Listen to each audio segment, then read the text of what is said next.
In 1916, at the height of the Great War, the civic dignitaries and townsfolk of Spennymoor celebrated the opening of their magnificent new town hall.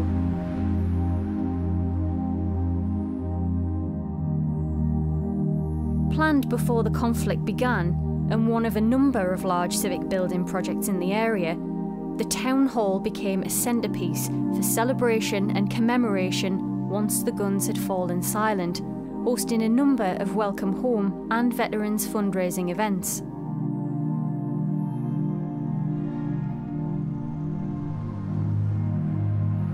The threads that make up the history of the First World War can be difficult to unravel. To do justice to the men and women who witnessed this terrible period in our history means digging deeper than ever before into the available evidence. It means recognising that just as the community of today is made up of many individuals, each with their own story, so it was during the war to end all wars.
Spennymoor as a town is less than 200 years old.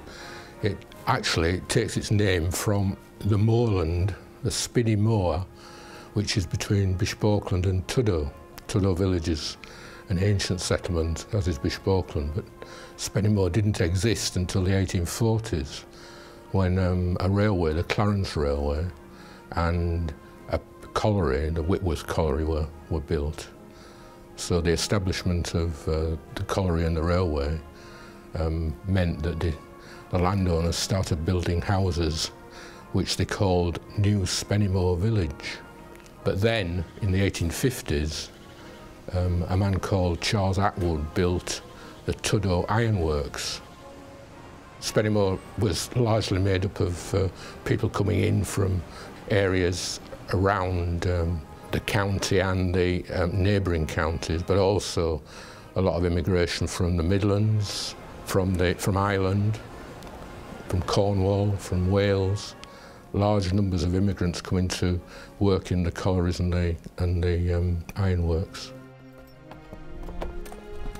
Living alongside these miners, farmers and ironworkers was an eclectic mix of families attracted to the town by other business opportunities. Kate Maxey's family was one such example. She was born in 1876 in 30 Clyde Terrace, Spennymoor. Her father was Walter John Maxey, and he had set up a hardware and draper's shop. His shop is in the High Street and would be very well known.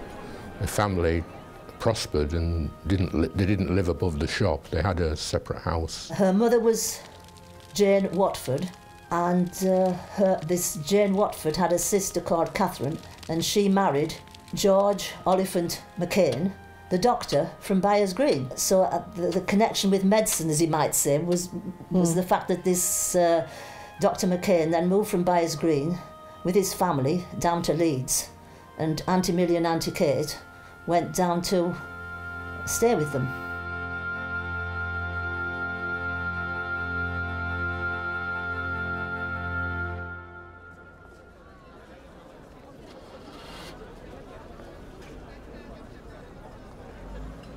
Kate was immediately exposed to an understanding of hospital work and medical work, and I guess she gained an interest in that kind of work. So Kate decided to train as a nurse, and the Leeds General Infirmary was very close to where she was living with her uncle and aunt.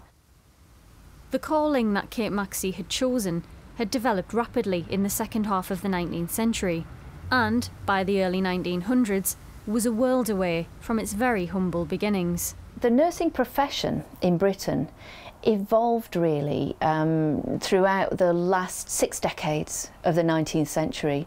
The earliest nursing service was really Elizabeth Fry's nursing sisters. She established her school in 1840, so actually well before the Crimean War.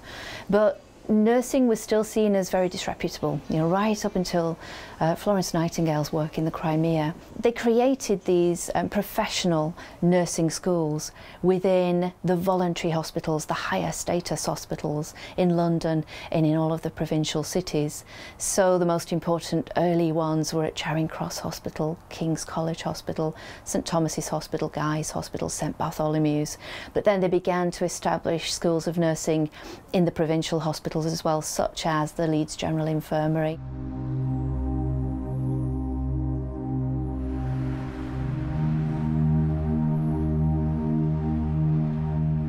A network of what they called lady nurses was beginning to develop.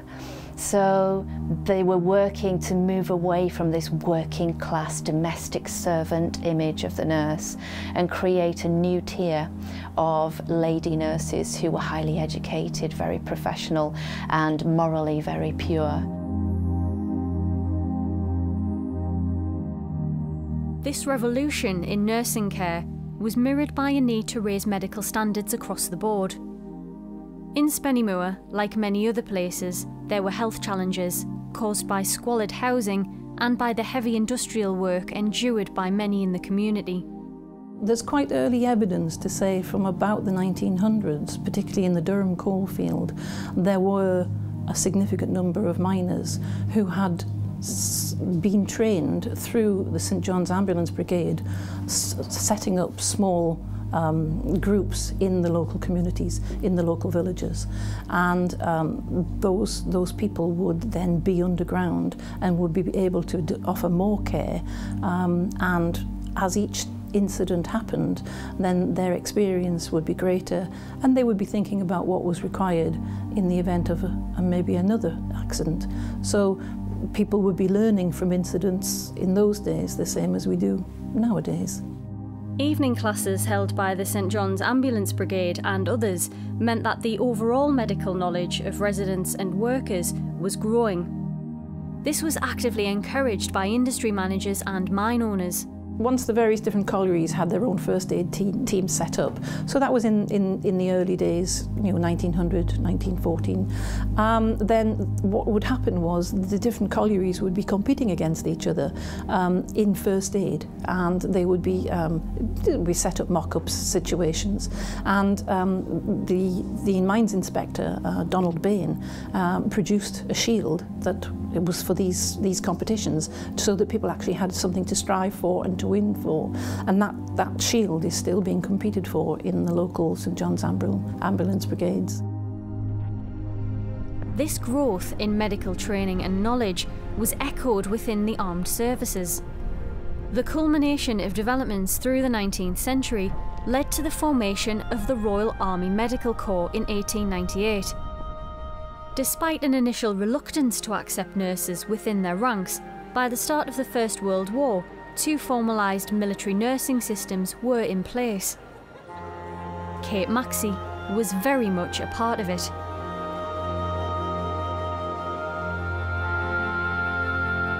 So the Territorial Force Nursing Service was founded in 1908, and Kate signed the register to become a Territorial Force nurse in 1912.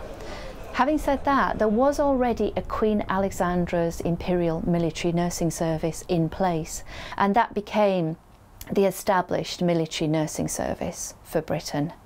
The Territorial Force Nursing Service was an additional service that was part of the more general territorial system that was being put in place in preparation for war. She anticipated the war by 2 years and enlisted to join the Territorial Force and became part of the 2nd Northern General Hospital. And that hospital was founded before the war, as a unit, not as a hospital in a building, but as a unit. That hospital was founded well before the war began, and it was largely the work of Sir Berkeley Moynihan, one of the most influential surgeons at the Leeds General Infirmary. And I suspect that Kate Maxey knew him quite well because she'd been a nurse for some time and probably in quite a senior role at that hospital. So when he founded the 2nd Northern General Hospital in Leeds, she was one of the first nurses to be invited to form part of the Territorial Force Nursing Service for that hospital. I think that would have given her a prestige in working with other medics, etc. The importance of him and the Leeds connection makes Kate Maxey's service perhaps more important than many.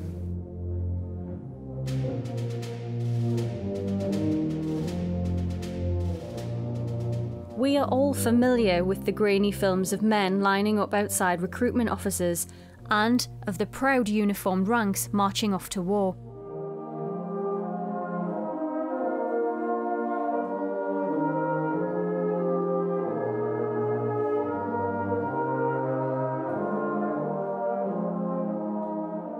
War Minister Lord Kitchener's call to arms in August 1914 was incredibly successful.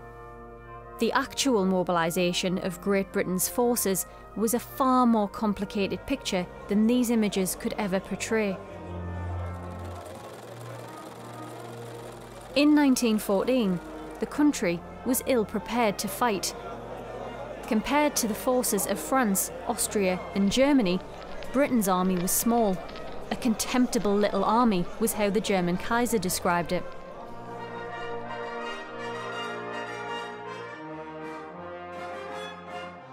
As an island nation with an expansive empire, Great Britain had developed a highly trained but relatively modest professional army. The Royal Navy, the senior service, was the nation's muscle.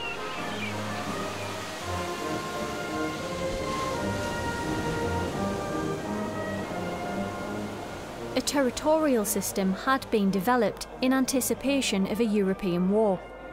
This was filled by part-time soldiers who would take over home defence in an emergency, leaving the way clear for the professional force to engage the enemy.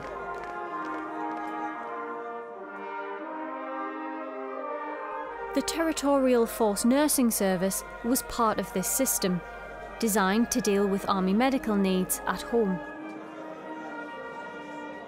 Once the scale of the conflict had been realised, these carefully laid plans were shown to be woefully inadequate. Kitchener realised that this war would not be over by Christmas, as many professed. Everyone, including professionals, territorials and civilians, had to be mobilised. Not all of them would be carrying a rifle.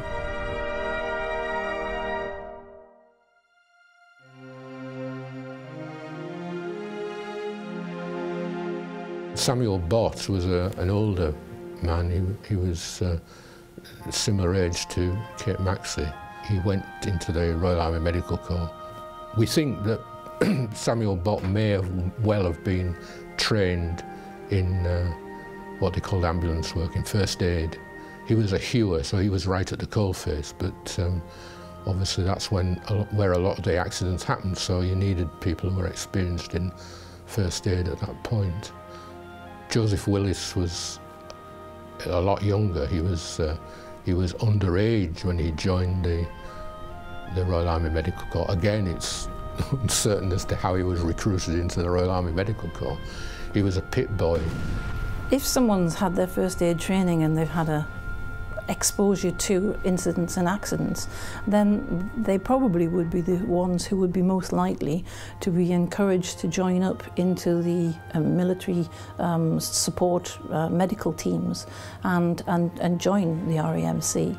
And in this area, as I say, from 1900 onwards, there is a lot of evidence of a lot of training of the miners in first aid. So a miner joining up who had his first aid certificate and had underground experience of incidents would almost certainly be encouraged to go to war with that medical knowledge being used.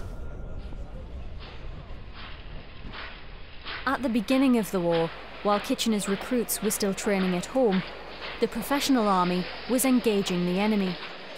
Alongside them were the medical support services. In the early months of the war, and indeed really for the first year of the war, the Western Front, in terms of its nursing services, it was like a melting pot, really. There were so many different types of nurse out there on the Western Front. There were the QAs, and then from about October onwards you had territorial force nurses as well, and those were very similar. They were all fully trained professional military nurses. But you also had volunteer nurses out on the Western Front, especially in Belgium and especially in 1914. People wanted to do their duty, do their bit for the war, and a number of aristocratic women actually who had enough money to be able to do this established their own military hospitals, and they employed both trained professional and volunteer nurses. From May 1915 you also had VADs in France. VADs, that's a shorthand for a voluntary aid detachment volunteer nurse. Those volunteer nurses had attached themselves to units well before the war, and they also had quite a lot of training, but they didn't have anything like a full nurse training. They were not professional nurses, but they were brought out because of the shortage of professional nurses. They volunteered to do whatever work was needed, and a lot of them became very competent nurses. They were out there on the Western Front for so long that they became as good in terms of the hands-on care, the fundamental nursing care, and some of the more technical work as well. They became as good as some of the professional nurses.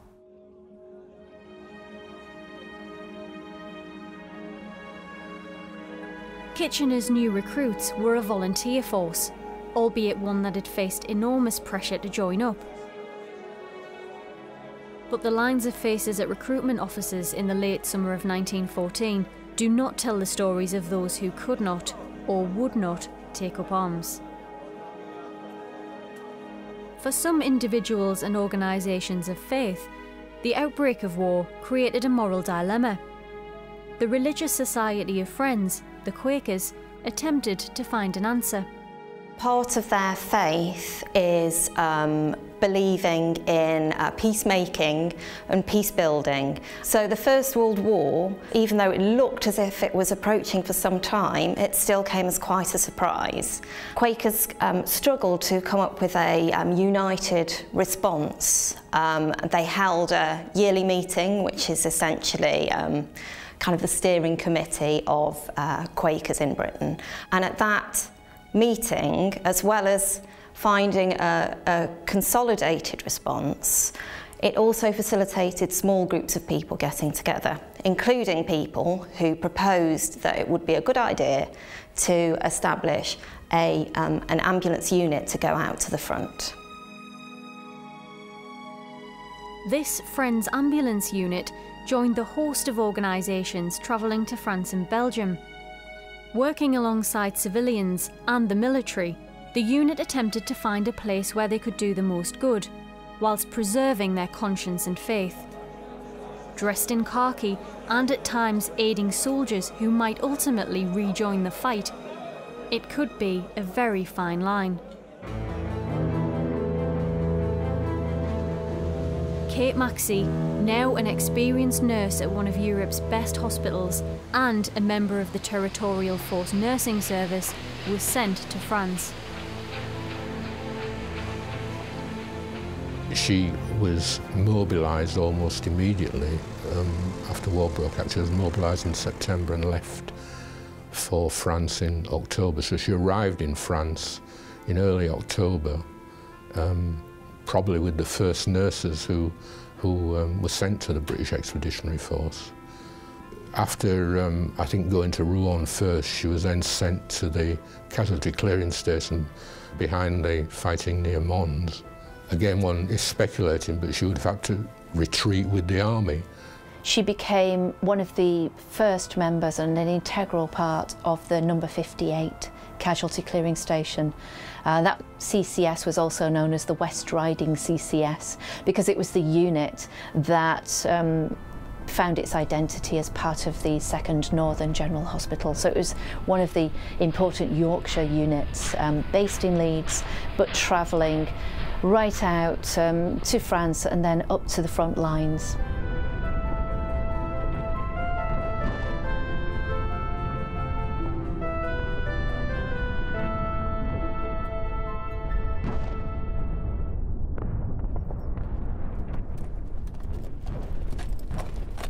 There was chaos in August and September. Patients were being taken off the battlefields and put into horse-drawn wagons to be taken all the way back from the Western Front, right back to the north coast of France, a matter of maybe some 60 miles, maybe further, depending on the base hospital they were being taken to. The senior medical and nursing officers realised quite quickly that patients were dying en route, that really you had to perform surgery much more quickly than that. You couldn't wait. You had to actually put some kind of treatment unit in place as close as possible to the battlefields. So you had to get, the idea was then that they would get casualty clearing stations in place about 6 miles from the front, where it would be safe from shell fire and bombardment, but it was close enough to perform operations within maybe 6 hours.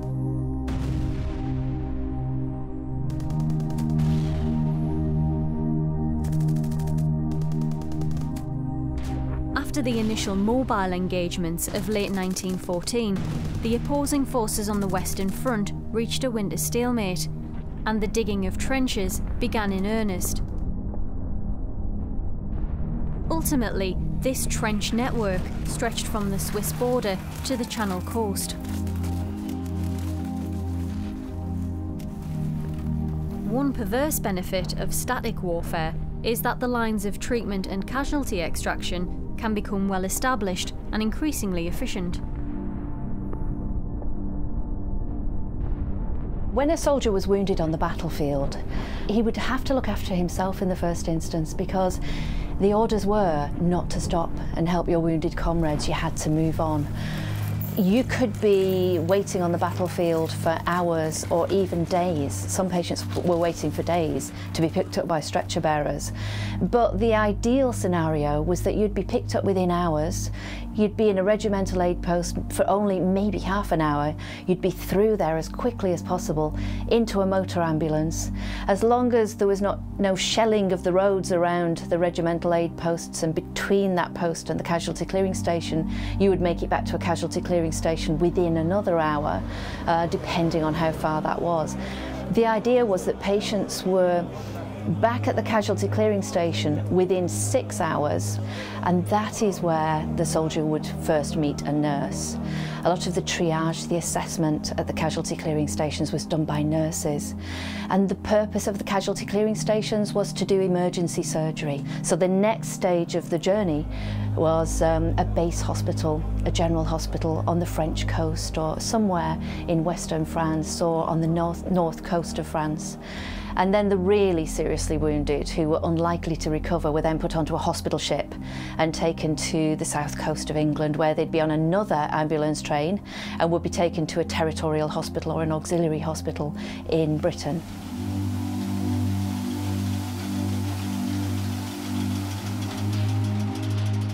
The First World War is often described as the first mechanised war, and these technological advancements meant that motor ambulances and ambulance trains proved to be the most efficient way to move casualties between the various stages of aid. While many of their workmates held the line in trenches, miners Samuel Bott and Joseph Willis were moving between battlefields, aid stations and casualty clearing stations as they fought to bring help to the wounded as quickly as possible. This new era of warfare also advanced one of the most controversial and terrifying weapons.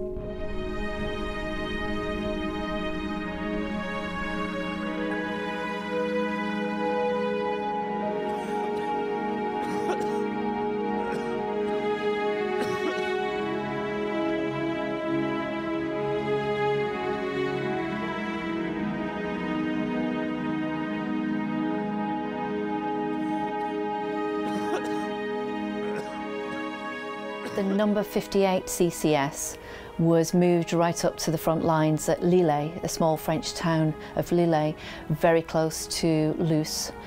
Towards the end of that campaign, they were receiving huge rushes of casualties coming back to the number 58 CCS.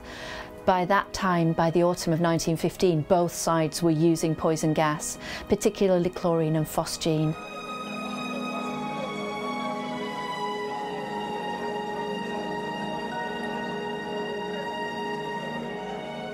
Patients very breathless, their lungs would be filling up with fluid as a result of the damage that this gas was doing.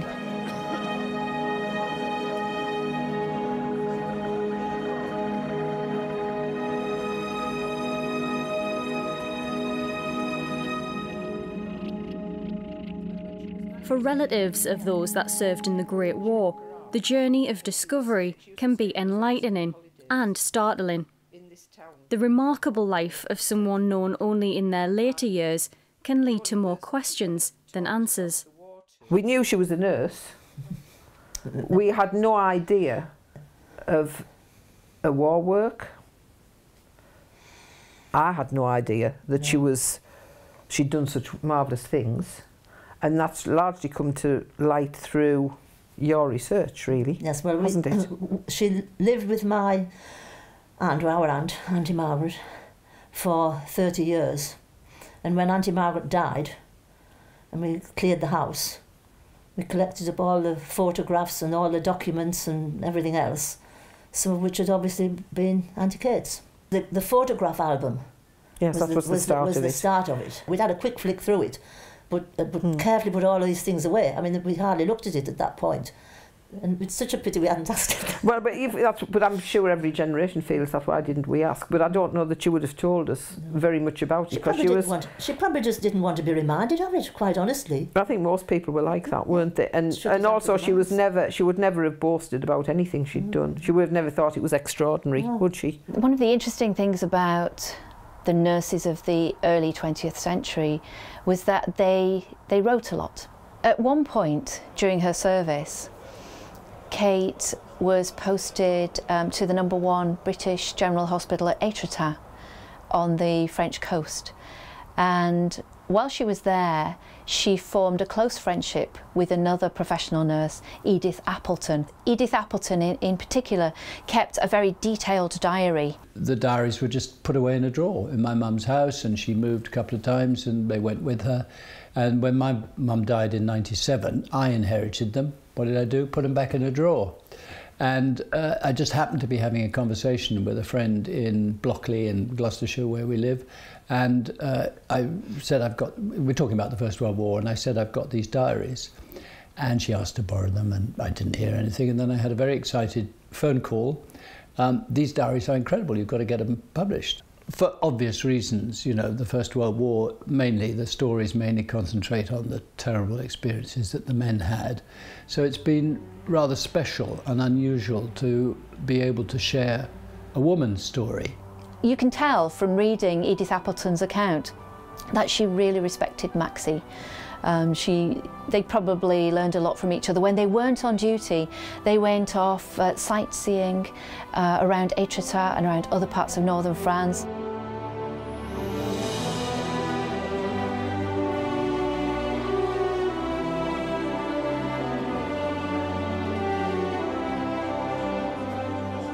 June 14th. I forgot to say, Maxey and I had a lift in the funniest little cart on our way outward bound. The old man was just a little bit drunk and was very keen to take us to Tudhoe, where he lived, and he could tell his wife he was content he now had 2 English wives. A French officer dashed past in a smart dog cart and stopped and saluted, and I fancy wanted to ask us to change into his cart. But we gave a final sort of bow, and he looked as if he couldn't collect much English. We preferred our old drunkie.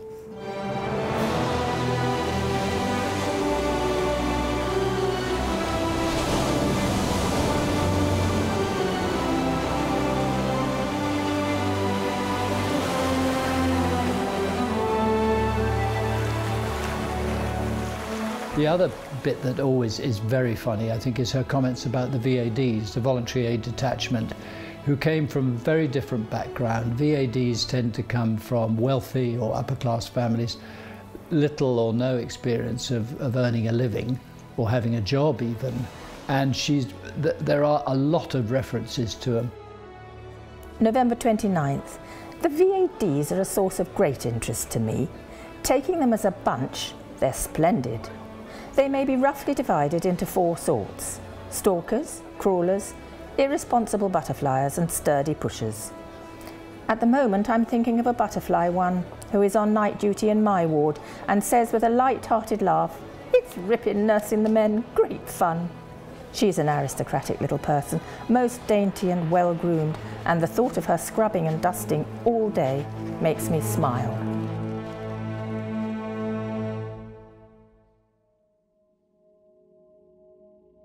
There are particularly several instances of patients that she had who died in her care, and it's agonizing reading, you know, but she's, again, as I say, she's writing it down in a way she's sharing it. It's not just tucked away inside her. May 16th. One poor youngster brought in yesterday, stone cold, no pulse, badly wounded. Loved all that was done for him. Warm, clean clothes, hot bottles and drinks, pleaded not to be sent away. I promised he shouldn't be.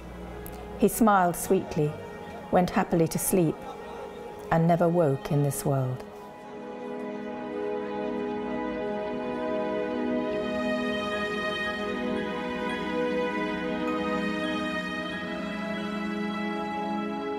The nurses worked quite hard to develop professional but very comforting relationships with the patients. They often reenacted, I think, what they would see as the role of an elder sister, and a lot of them were just that bit older than the soldiers. You couldn't really become a military nurse until you were into your mid-20s, and a lot of the patients they were caring for were late teens or early 20s, all ages of course, but a lot of them were very young.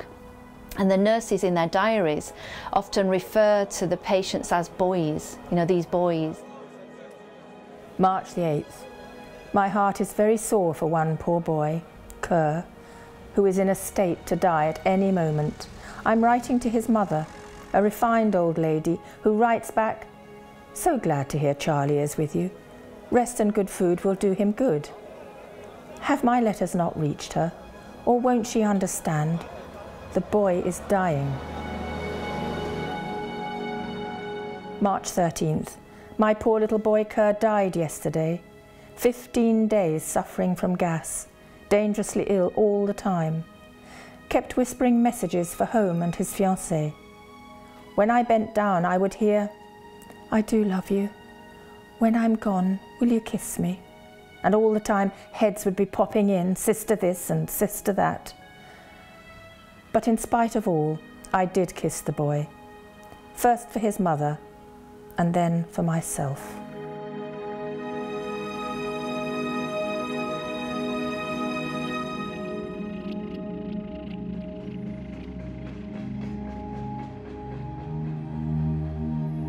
In April 1916, the Spennymoor branch of the St John's Ambulance Association estimated that 3,000 men from Spennymoor district had joined the colours, as the volunteer professional army had all but been replaced by a volunteer civilian army.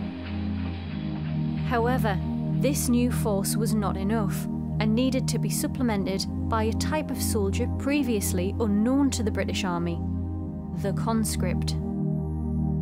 So conscription is one of those words that I sometimes think it's taken matter-of-factly, but it's a huge ask, and it's a huge imposition on people. It's ordering men to put on a uniform and go and, in essence, shoot people.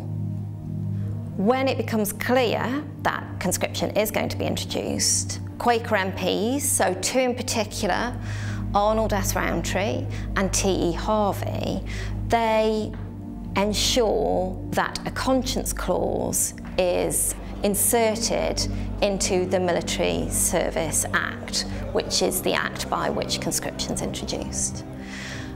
So were it not for Quakers and others working in the Houses of Parliament, there would not have been the ability to be a conscientious objector and there to be a route that wasn't prison. John Leckie was a teacher who joined the higher elementary school when it was first opened in 1912. His background was that he was from Sunderland. He didn't join up in the wave of patriotism in 1914-15. He was a strong Presbyterian. He was qualified as a Sunday school teacher, and there would have been a number of his colleagues who were keen to join, and certainly there are records of who joined from that staff. In 1916, when faced with conscription, because he was of an age that where he could be conscripted, he was relatively young, he chose to become a conscientious objector. He opted to join the Friends Ambulance Unit, which was a medical service run by the Quakers. The Friends Ambulance Unit did take conscientious objectors in 1916.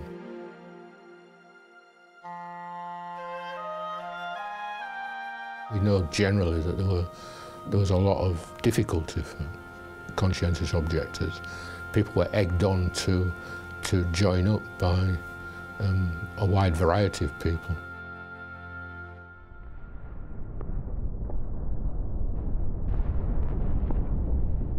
In May 1916, miner Samuel Bott was working on the front line when the enemy broke through and an officer was badly wounded.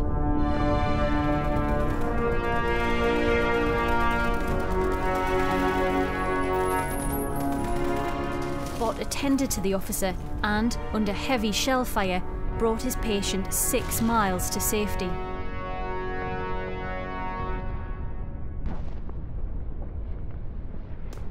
The next day he returned to the line and accompanied his unit as it retook the lost section of trench. Suffering from the effects of gas, he helped to bring in further wounded. For his actions, he was awarded the Military Medal.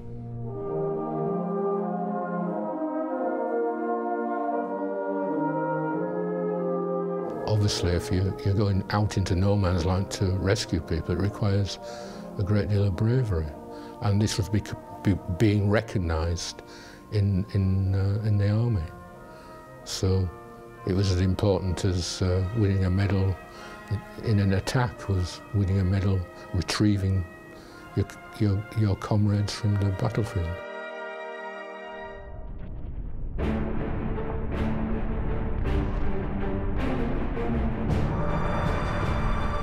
The summer of 1916 saw everyone on the Western Front profoundly tested.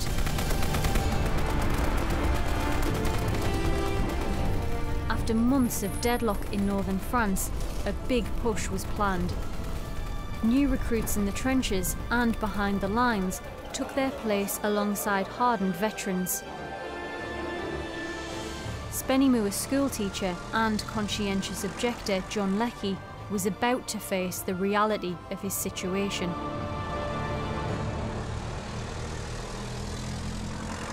John, he's gone before his tribunal. He's then joined the Friends Ambulance Unit.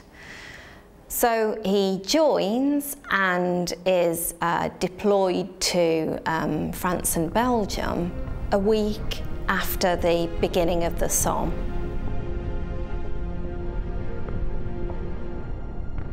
So this maths teacher, who might have had maybe 6 weeks preparation, training, another week after that, 10 days after that, he then joins Ambulance Train 11, which is working behind the front at the Battle of the Somme.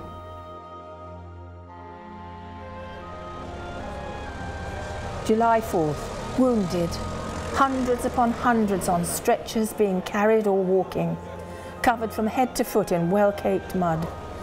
The rush and buzz of ambulances and motor buses is the only thing I can remember of yesterday. They had horribly bad wounds, some crawling with maggots. One poor lad had both eyes shot through, and there they were, lying smashed and all mixed up with the eyelashes. He was quite calm and very tired. He said, "Shall I need an operation? I can't see anything." Poor boy, he never will. A casualty clearing station would be inundated immediately with hundreds of wounded men, some of whom had fairly minor wounds, and there would be some walking wounded making their way back to the CCS as well. But many of whom had huge, really enormous gaping wounds caused by high explosive shells or shrapnel shells. And the worst of it was that those wounds were also very heavily infected with a particular kind of bacterium, the anaerobic bacterium, a whole range of bacterial species. And what would happen would be that a bullet or a piece of shell casing or a shrapnel ball would drive into the soldier's body, taking a piece of muddy uniform in with it, and actually take that contaminated debris really deep into the wound. As John Leckie staffed ambulance train number 11, ferrying casualties from the fighting, Kate Maxey and Edith Appleton treated the injured, who were suffering from industrial-scale wounds that affected bodies and minds in the most horrific ways. At the front line, RAMC medics and stretcher bearers did all they could to ensure that their comrades had at least some hope of survival. During the first month of the battle, Spennymoor miner Joseph Willis repeatedly crawled out into no man's land to bind wounds and rescue casualties. He would have faced heavy rifle and shell fire as he carried out his work. For this, he was awarded the military medal. He won his medal during the Battle of the Somme, and in similar circumstances to Samuel Bott, he was retrieving wounded people from the battlefield, and he was still only 18. I think it's because what they're doing is going over and above anybody's expectations. With that training, then when the training kicks in, they very often aren't thinking about themselves. They're thinking about the end result, which is getting the casualty back somewhere safe and being able to have some treatment. And that in itself is quite extraordinary and absolutely amazing.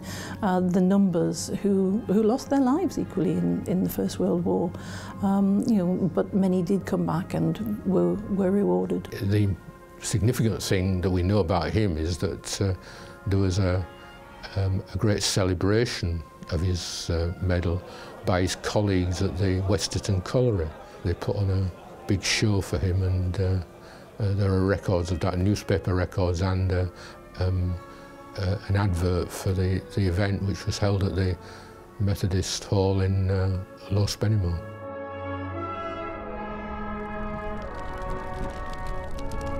The Battle of the Somme, in which 105 soldiers from the Spennymoor area were killed, ended in the late autumn of 1916.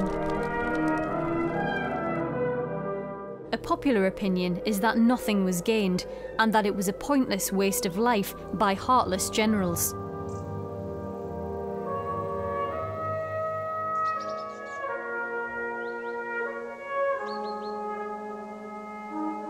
Modern research has dismissed this view and illustrated that in a war of attrition, victory is not so much about territory gained as it is about wearing down your enemy.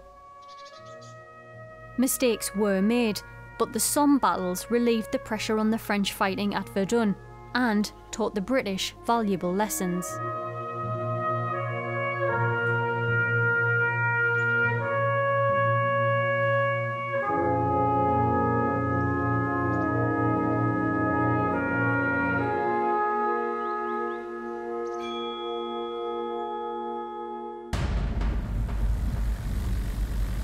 As tactics and technology evolved during the conflict, the vulnerability of those behind the lines increased. We don't know whether they were ever deliberately targeted, but from about the summer of 1917 onwards, there are many episodes of hospitals, especially casualty clearing stations, but sometimes also bases, being bombed from the air.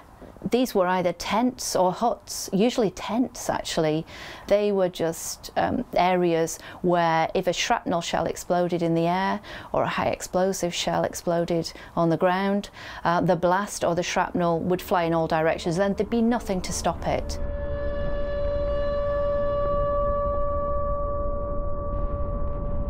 "1917 saw no end to the trench warfare on the Western Front, made worse by the muddy horror of the Battle of Passchendaele. However, overall, there were significant changes in the conduct of the war.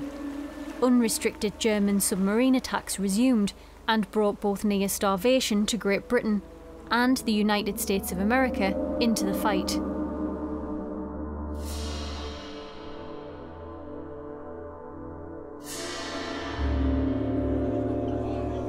The situation on the Eastern Front had also evolved, presenting Germany with one last chance of victory before the Allies were bolstered by American reinforcements. The first day of the German spring offensive in 1918, which the military situation was that the Germans were reinforced by lots of troops from the Russian front because of the Russian revolutionaries had made peace with Germany. So the spring offensive was the 21st of March 1918. At the beginning of that, the German Air Force attacked Lillers, which was a railway town, and the casualty clearing station was fairly close to the railway.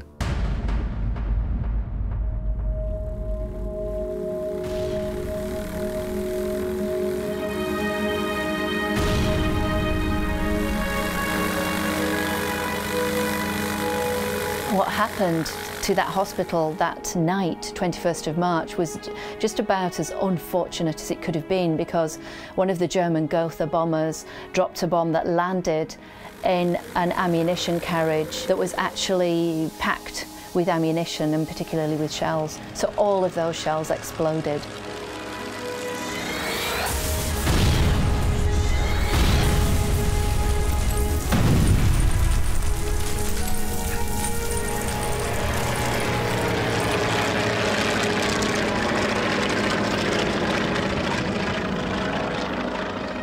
Kate Maxey was working in a hospital ward at that time. She was standing right next to another nursing sister, Ellen Andrew, and the two of them were both blasted, peppered, if you like, with shrapnel.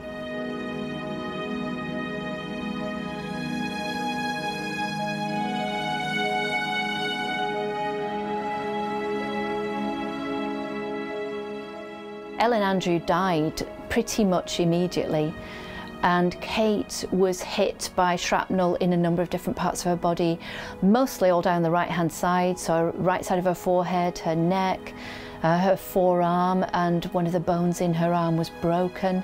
Her right thigh, but also her left thigh, and a nerve close to her spine on the right-hand side was damaged, and her right eardrum was burst. At that point, and soldiers often said this as well, you were just in shock and you weren't quite sure what had happened and you tried to carry on. And that's what she did.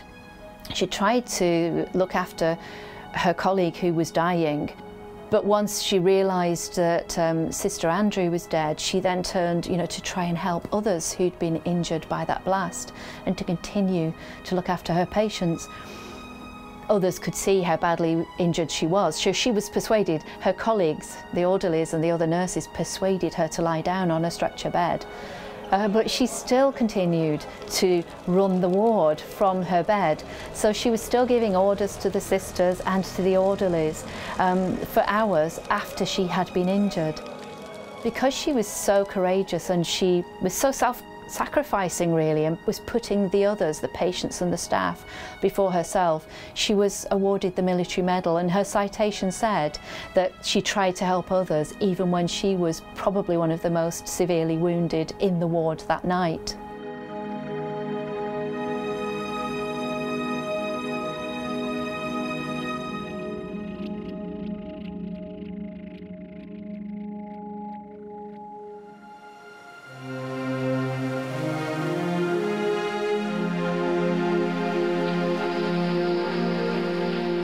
The events of the 21st of March 1918 brought Kate Maxey's war to an end.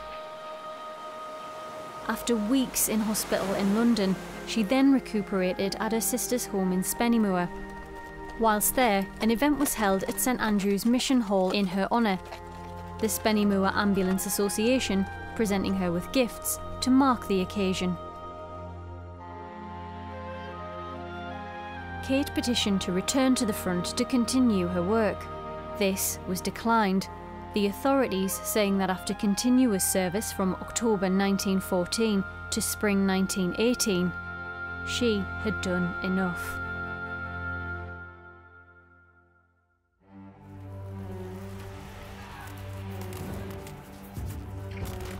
By September, when Kate Maxey returned to work at Leeds General Infirmary, the Germans were in retreat on the Western Front. The armistice was signed on the 11th of November. The following summer came the final official end of the war to end all wars.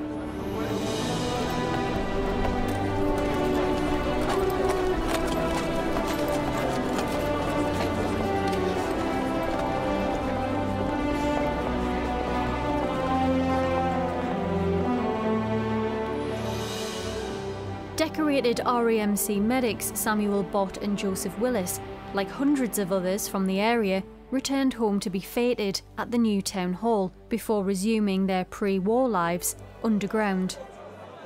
Victory and peace celebrations took place, although the suggestion of a fireworks display was rejected, as it was thought the soldiers had seen enough fireworks and the money could be better spent. John Leckie, whose conscience had prevented him from taking up arms, returned to teaching. His service as a non-combatant at the front was recognised by his colleagues, and he was a valued member of the teaching staff at the Alderman Wraith School until his retirement in 1948. In addition to her British decorations, the Military Medal and the Royal Red Cross First Class, Kate Maxey was awarded the International Red Cross's Florence Nightingale Medal for her dedicated service, and, on resuming civilian life, opened a nursing home in Halifax, which she ran from 1919 until 1931. There was a huge learning curve for the medical services in 1914 and early 1915. And Kate must have been part of that learning curve, and the fact that she managed to serve most of the war certainly seems to me, and the accolades she got towards the end of the war for her service suggests to me that she must have been very much part of the development of professional services for nursing and casualty support in that period. As formidable in her retirement as she had been in her working life, Kate's frequent visits back to County Durham are fondly remembered by her great-nieces, Maureen and Elizabeth. She had one of those hearing aids that whistled a lot, and you had the actual receiver strapped to your belt, and a horrible thing in your ear. I mean, it's really quite huge, and she still couldn't hear. If I spoke to her, she said, "Oh, I can hear you," because we have this problem with our voices, don't we, Maureen? And that wasn't a problem, but at one point she flung it, I remember, in the kitchen down in Victoria, and Auntie Margaret rigged her up a plastic tube with a funnel. And we used, I mean, really just a bit, and she giggled, you know, but we used to talk to her down this tube for a little while till she calmed down.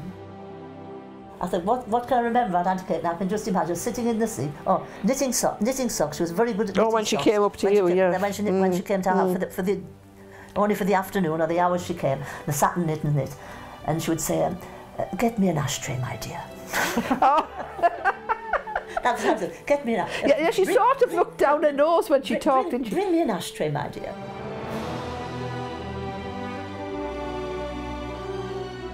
The people of Tudhoe and Spennymoor who lived through the Great War all have individual stories to tell. Those represented here concentrate on the evolving medical services of the time and are a fraction of the thousands from the area who served both abroad and at home between 1914 and 1919. Necessity is often said to be the mother of invention. The crucible of conflict that was the Western Front surely demonstrates this. The strides in medicine and casualty clearing that were made during the First World War are reflected in the military medical provisions that are used today. Speed is of the essence in trauma care, and the medical emergency response team take the patient back to the Royal Free Hospital on the back of a helicopter as soon as possible. There's always a risk. Sometimes you'll find out that the troops are still in contact, and of course you worry that there's going to be rounds sort of landing at your feet as well. The standard of care, I think, is second to none. It's amazing. To be part of that is pretty unique, pretty special experience. You get to be there for that person in that 1 hour of need where they need you more than they need anything else in their life, and you get to be the person that does that. I think if you don't feel in this job, then you shouldn't be doing the job. You have to separate it, don't get me wrong, you have to... There's times where you just have to switch off and go, no, this is work, but there's other times where if you don't feel, then don't do this job. Go home. Go do something else.